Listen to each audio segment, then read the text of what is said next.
Alright, before I even start, I do want to let it be known that I'm already knowing about the various different things that affect cap space. Feel me? You got the luxury tax. You got all type of different exceptions, the mid-level, the disabled player exception as we seen with Lonzo Ball. It's kind of crazy to call somebody disabled, but I mean, he is crippled. You got bird rights. And obviously just the basic way that money can be spread out over the years of a contract, making it so that in certain years the cap hit ain't as hard. I'm knowing and understanding all of that. I just don't care. Money is not real. To go ahead and just get into it with some of the most egregious contracts, in my opinion, that's been handed out over the last few days. Jeremy Grant, 5 years for 160 M's, promptly and directly caused the trade request from Damian Lillard out of Portland. Now, don't get me wrong, Jeremy Grant is a very good player. He is solid, man. He's the type of player and got the build that a lot of teams like and want. And I've said this before in the past. I really think the idea of Jeremy Grant is better than the actual product. Again, he's solid and all that, but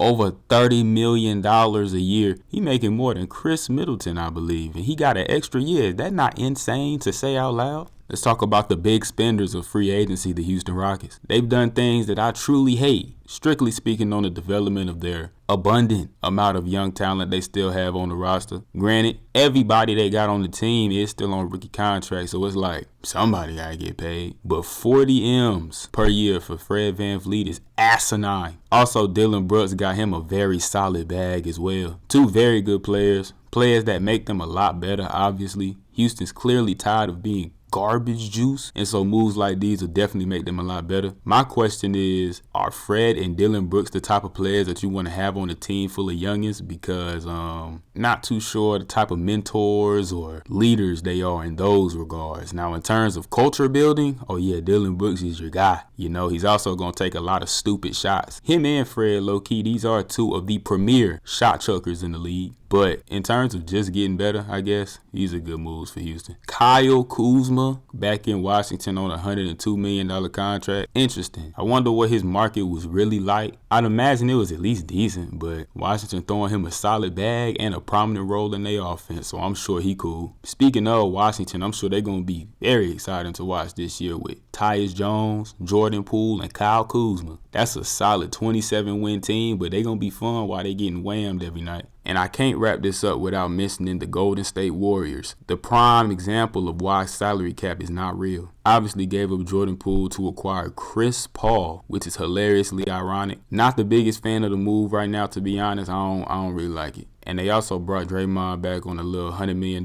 contract. If you let certain people tell it with the way the contract is structured, Draymond actually took a pay cut these first couple years. But when he's 37 years old, making a ridiculous amount of money, I don't think anybody's going to care about that. But and you got a few things that I'm a lot more positive about. I already came and talked about how Brad Beal to the Suns was very idiotic. But they have definitely done their due diligence in the pool of about 73 to 75 overall players in free agency. And they've signed a fair share of them. And their roster is coming along nicely. Now, they still only do have one technical point guard on the roster in campaign. So that either means they don't care and Devin Booker's finna have the ball a lot, or they got one more thing cooking before they wrap it up. Either way, all things considered, decent free agency thus far for the Phoenix Suns. The Los Angeles Lakers have absolutely killed it in my humble opinion. Re-signing Austin Reeves and Rui Hachimura to a lot lower contracts than I was expecting, I ain't gonna lie. It's going to pay off in the long run to me, especially the Austin Reeves contract. I think that's going to end up aging really well. And then they went out and signed people like Jackson Hayes. You know, they've done some good things. I'm a fan. The Boston Celtics. I'll speak more on them on a separate video, but acquiring Tingus Pingus might end up being the move of the whole offseason, I ain't gonna lie. And on the flip, the Grizzlies replacing Dillon Brooks with Marcus Smart is literally the perfect thing to do, I ain't gonna lie. I am a massive fan. They also picked up D-Rose for, these 25 games which I finna have to miss. The Hornets have done nothing. I mean, they brought back Miles Bridges. And if you know me, from a basketball-only perspective, I absolutely love that move. I am thrilled. Only for 1 year, massive prove-a year for Miles incoming. But I definitely do approve. Oh, the 2020 draft class been getting a whole lot of love this past week.